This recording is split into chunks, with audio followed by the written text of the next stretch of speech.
قابل مبارکباد ہے الہدایہ آرگنائزیشن، جو الحمدللہ جیسے کہ ابھی آپ نے سربراہ اعلیٰ محترم مجید احمد صاحب سے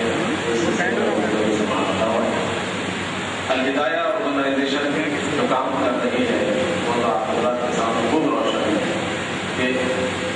3 سال کے اندر اس نے شہر بھر میں اپنی اخلاص کی بنیاد پر جو شہرت پائی ہے، کسی بھی فرد سے یہ بات امید نہیں ہے۔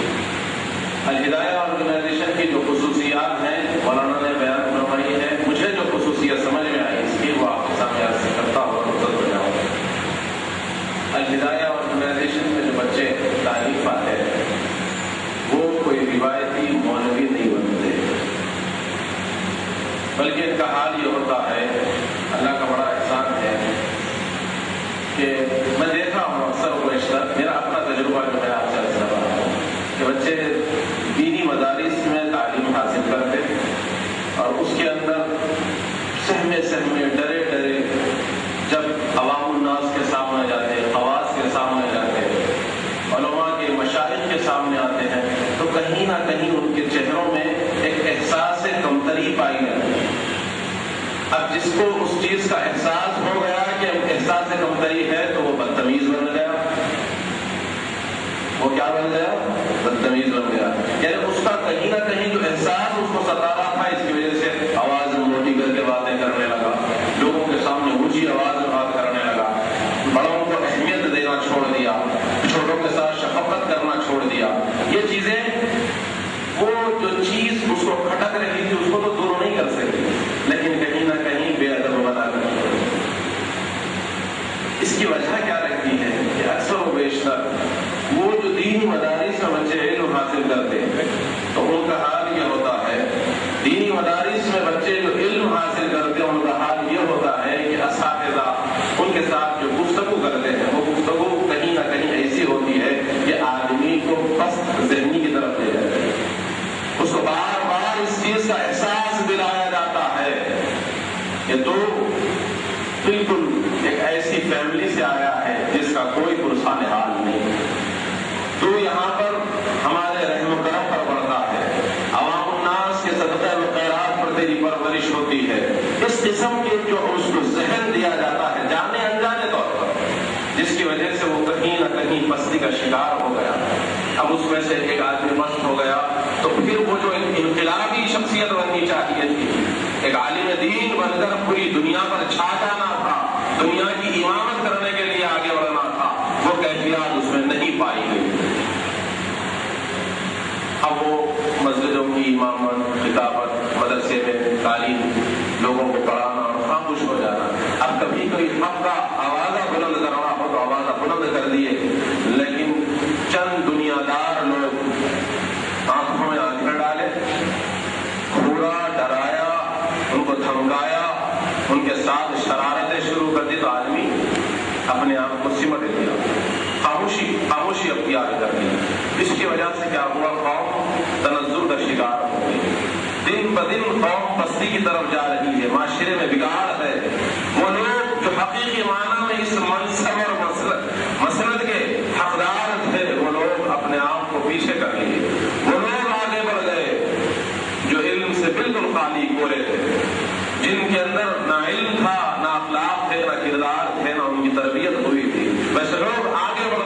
باتیں کرنے لگے، دین کے خود ساختہ ٹھیکیدار بننے لگے۔ اس کی وجہ سے بہت دین اسلام کی امت کا نقصان ہوا، لوگوں کے اندر عجیب و غریب کیفیات پائی جانے لگی۔ وہ لوگ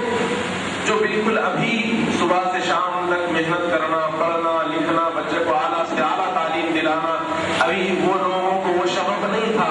کہ مساجد میں آئے، کرتے پیجامے استعمال کرے، سر پر ہمیشہ ٹوپی لگا کر رکھے، دین اسلام کی بات کرنے لگے، اسلامی کلچر میں اٹھے بیٹھے۔ وہ لوگوں کا معاملہ یہ ہوا کہ دور سے وہ لوگ دیکھ رہے ہیں، اور اگر کوئی ان تک پہنچا تو وہ آدمی پہنچا جو خود ساختہ تھا، وہ آدمی جو خود ساختہ تھا ان کے پاس پہنچنے کی وجہ سے یہ معاملہ یہ ہوا کہ ان کا صحیح تاثر نہ گیا، بلکہ لوگوں کے اندر اور بدنامی کا سبب بن گئے کہ بولے یہ اللہ والے، یہ مدرسے والے لوگ ایسے ہوتے ہیں کہ آئے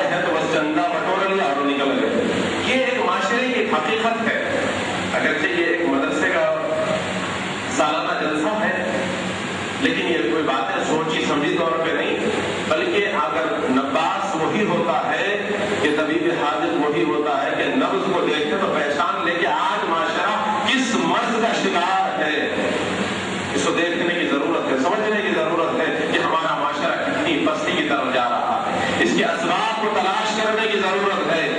کہ آج ہمارے معاشرے کی پستی کا سبب کیا ہے۔ نہیں ایسا معاشرہ ایسا ہو گیا، معاشرہ ایسا کیوں ہوا، اس کا ذمہ دار کون ہے، کیوں معاشرہ بگڑ رہا ہے۔ آج یہ بچے الحمدللہ یہاں آپ کے سامنے کتنے باصلیقہ بیٹھے ہوئے، یہ یقینی بات ہے کہ یہ ہماری قوم کے نوجوان ہی ہماری ملت اسلامیہ کا مستقبل ہوا،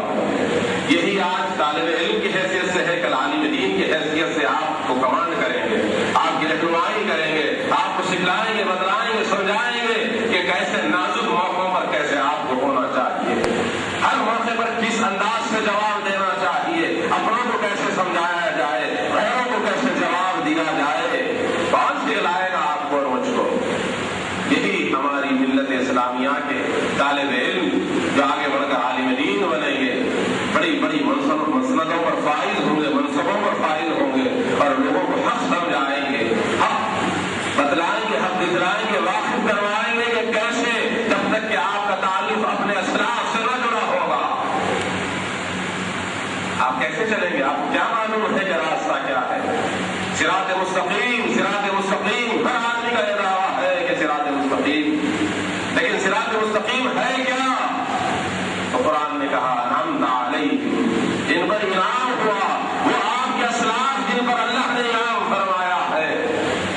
اللہ نے ان پر انعام کیوں فرمایا؟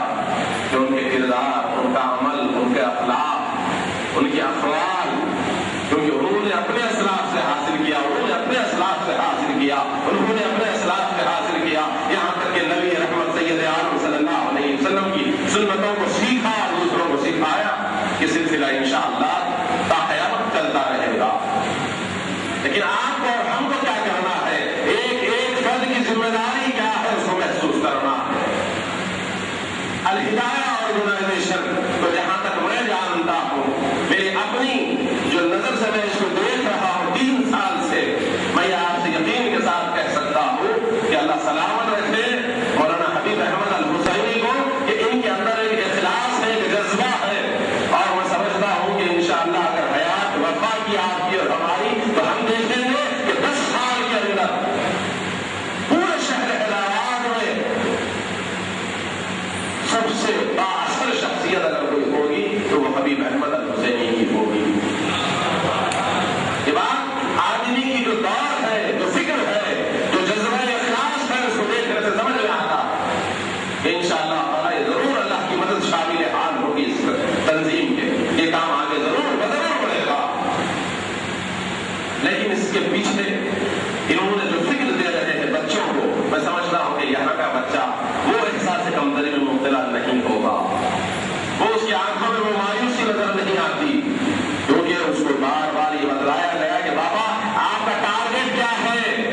آپ کا علم حاصل کرنے کا مقصد کیا ہے، چاہے وہ انگریزی اسکول کے بچے ہوں یا دینی مدارس میں پڑھنے والے بچے ہوں، ان کو اکثر و بیشتر بچوں کو ان کے اساتذہ، ان کے والدین یہ بات نہیں سمجھاتے۔ آپ کسی بھی بچے سے پوچھ لیں جو انگریزی اسکولوں کو جاتا ہے تو بابا آپ کیا بننے والے ہیں، تو کہے گا کہ جی میں ڈاکٹر بننے والا ہوں۔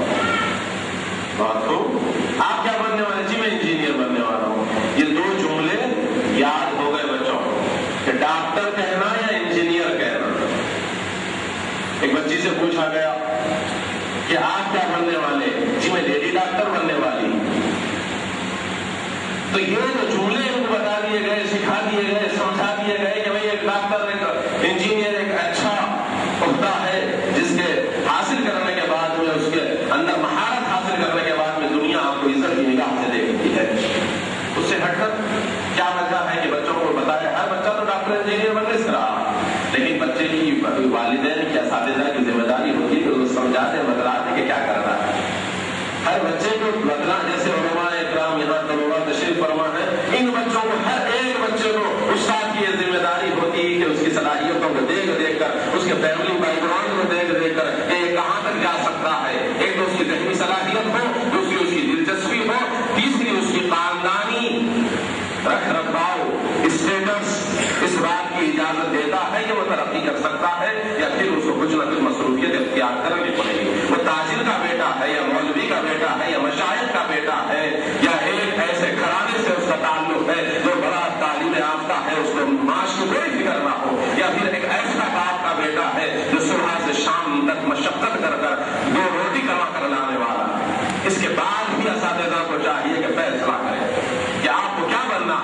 اور اسی انداز میں اس کے پیچھے محنت کرتے ہوئے اس کو خوب سے خوب در آگے بڑھائے.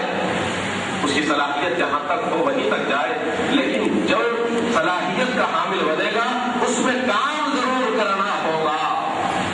میرے آقا نبی رحمت صلی اللہ علیہ وسلم کے پیغام کو عام سے عام کرنا چاہیے. ہر دین کے علم حاصل کرنے والے کو یہ میرے آقا کا ارشاد ہے کہ تجھے اگر میری ایک بات بھی معلوم ہو تو دوسرے تک ضرور پہنچا دے. دعوت کا کام ضرور کرنا ہے. اپنی جگہوں پر بیٹھ کر کرنا ہے، اپنے محلوں سے نکل کر کرنا ہے، اپنے شہروں سے نکل کر کرنا ہے، لیکن دعوت کا کام ضرور کرنا ہوگا. جس کو جس انداز کا کام موقع مل جائے خدمت کرنی پڑے گی. یہی کو فکر دینا ہے اور سب سے پہلے ان کو بتلانا ہے کہ آپ کون ہیں. آپ دین کا علم حاصل کرنے والے ہیں تو آپ کا یہ حال نہیں ہے کہ کسی کے انتقال کے بعد زیارت میں جائیں اور ختم قرآن پڑھیں اور وہاں جو کچھ اس کے ارسال کے لیے بنایا جاتا ہے وہ کھا لیں اور گھر آ جائیں اور چند ٹکے آپ اپنے جیب میں ڈال کے زندگی گزار لیں. نہیں، آپ کے امام اعظم ابو حنیفہ کی وہ بات عرض کرتے ہوئے میں اپنے کلام کو سمجھ لوں. آپ کے پاس آنے والے نے آیا، آپ کا شاگرد امام یوسف، امام محمد، کون نہیں جانتے ان لوگوں کے نام، لیکن امتحان یہ تھا کہ آنے کے بعد امام اعظم اپنے شاگرد کو پڑھانے سے پہلے میں پوچھ لیتے ہیں کہ کوئی کام جانتا ہے، کچھ ہنر جانتا ہے. انہوں نے کہا کہ نہیں، کوئی ہنر نہیں جانتا. بولے کہ اچھا ہنر نہیں جانتا ہے تو جا کھجور کا پھڑا لیا. کھجور کا پھڑا لایا گیا، آپ نے اس کے پتوں کو ایک ایک کر نکالا اور اس کو گوندا، بوریا بنایا. پھر اس سے گنوانے لگا. جب وہ بولنے لگا تو بولنے کے بعد اس کو بازار میں بیچا گیا. مہارت حاصل ہو گئی، نفاست آ گئی بوریے میں کہ اب صاف ستھرا بکنے کے قابل ہو گیا، اچھی قیمت لانے کے قابل ہو گیا. اب کہا گیا کہ اب دین کا علم حاصل کرنا ہوگا تاکہ کل کے دن محتاجی نہ ہو. مفلسی انسان کو کفر کے قریب کر دیتی ہے، میرے آقا کا ارشاد ہے. اس لیے دین کا علم حاصل کرنے والا معاشی اعتبار سے مضبوط ہونا چاہیے. اور وہ لوگ جن کو اللہ نے دنیا کی دولت سے مالا مال کروایا ہے ان کو چاہیے کہ اپنے بچوں کو، جو آپ کی اولاد میں سب سے ذہین تر بچہ ہے، اس کو اللہ کے نام پر وقف کر دیں اور اس کے پیچھے اپنا مالیہ بھی لگائیں اور اچھے سے اچھے مدرسوں میں بڑی سے بڑی اس کی فیس دے کر اس کو پڑھائیں، لکھائیں، سمجھائیں، دین بتلائیں. وہی آدمی جا کر دین کا کام کر سکتا ہے. اکثر و بیشتر دیکھا یہ گیا ہے جو خوشحال کرانا ہے وہ تو انگریزی تعلیم کی طرف جاتا ہے، اور جو بیچاروں کے پاس فیس دینے کو ان کی حیثیت نہیں ہوتی، معاش اس بات کی اجازت نہیں دیتی، وہ لوگ مدرسوں کا رخ کرتے ہیں. جانے دو، بچہ وہاں پڑھ لے گا. وہاں پر اب آج ہمارے پاس 8-10 بچے ہو گئے، کھلانے کی ہمارے پاس طاقت نہیں، گھر میں کیسا برداشت کریں گے، کہاں سے لائیں گے؟ لے جاؤ کسی بورڈنگ والے مدرسے میں ڈال دو، وہاں بچہ کھائے گا بھی، پڑھے گا بھی، جوان ہو کر گھر کو آئے گا تو اس قابل ہو جائے گا کہ میرے کھانے سے کھانا لگا کر چند ٹکے باہر سے کما کر مجھے لا کر دینے کے قابل ہو جائے گا. یہ بہت بڑا المیہ ہے. آج ہمارے معاشرے کی بستی کی طرف جانے کا بہت بڑا المیہ ہے. اب جو آدمی اپنے بچوں کو وقت نہیں کر سکتا تو کم از کم اس کو چاہیے کہ اس طریقے سے دین کی خدمت کرے، دین میں حصہ لے کہ وہ اپنے محنت کی رٹھوں کی کمائی کا مالیہ لا کر ایسے مدرسوں میں جہاں پر ان بچوں کو پڑھایا لکھایا جاتا ہے ایک بچے کی کفالت قبول کر لے. انشاءاللہ تعالیٰ وہ بچہ عالم دین بنے گا تو تمہارے لیے باقیات الصالحات کی حیثیت سے باقی رہے گا، جیسے تمہاری نسباً اولاد تمہارے لیے باقیات الصالحات بنتی ہے. تمہارے جانے کے بعد بھی اللہ تبارک و تعالیٰ نور کی کانوں کی شکل میں بھیجتا رہتا ہے. بڑے بڑے نور کے پہاڑ محشر میں لیں گے، یہ کہاں سے آئے مولا؟ یہ تمہاری نیک اولاد کا نتیجہ ہے، ان کا نیک عمل تھا جو اللہ تبارک و تعالیٰ تمہارے سامنے نور کے پہاڑوں کی شکل میں تم کو دے رہا. ویسے بھی اگر آپ کی اہلیہ محترمہ آپ کو اجازت نہیں دیتی کہ بچے کو حافظ بنائے، عالم بنائے، تو آپ کے اختیار ہے. کبھی آدمی مجبور ہو جاتا ہے خاندانی دباؤ کے ذریعے کم از کم ایک بچے کی کفالت کو قبول کر سکتا ہے تاکہ وہ بچہ جب پڑھے گا، لکھے گا، لائق فائق بنے گا تو کسی کا تانا نہ سنے گا، بلکہ لوگ اور کی آنکھوں میں آنکھیں ڈال کر بات کرنے والا ہوگا. حق جب بات حق کی آ جائے گی تو کسی کی مرمت نہ کرے گا، اس کو اپنی جان کا خوف باقی نہ رہے گا. سب سے پہلے تو یہ بتانا چاہیے کہ آدمی کی موت یہ طے شدہ بات پہلے کا ایک بڑی بات، سیدنا علی شیر خدا کرم اللہ وجہہ رضی اللہ تعالیٰ عنہ جب امیر المومنین کی حیثیت سے تھے، لوگوں نے آپ کی مخالفتیں شروع کر دی، ایک بڑا گروہ بغاوت کر دیا۔ اس صورت میں لوگوں نے کہا کہ سرکار آپ باڈی گارڈ رکھ لیں، کچھ حبشی غلام جو تلوار کے ساتھ رہے، ہمیشہ آپ کے تحفظ کرتے رہے، حفاظت کرتے رہے۔ آپ نے فرمایا کہ میری موت خود میری محافظ ہے، کہ جب تک کہ میری وقت آخر نہ آیا میری موت میری حفاظت کرتے رہے گی، اور جب میرا آخری وقت آ گیا تو پھر کوئی بچا نہ سکے گا۔ جب اللہ ہی کی طرف سے یہ طے شدہ بات ہے کہ مرنا اور جینا، حیات اور موت اللہ کی طرف سے ہے، تو آدمی کسی کے مارنے سے مرتا نہیں، کسی کے جلانے سے جیتا نہیں، یہ جلانا اور مارنے کا کام اللہ ہی کا ہے۔ تو یہ بات بھی بچوں کو بتلا دیا جائے، اس لیے کہ آدمی کو حق کی آواز بلند کرنے کے لیے، حق کو قائم کرنے کے لیے بڑی بڑی طاقتوں سے مقابلہ کرنا پڑتا ہے۔ اتنی آسان بات نہیں ہے کہ دین کے حق لوگوں کے سامنے بولا جائے۔ اسی لیے میں کہتا ہوں ممکن ہے کل زبان و قلم پر ہو بندشیں،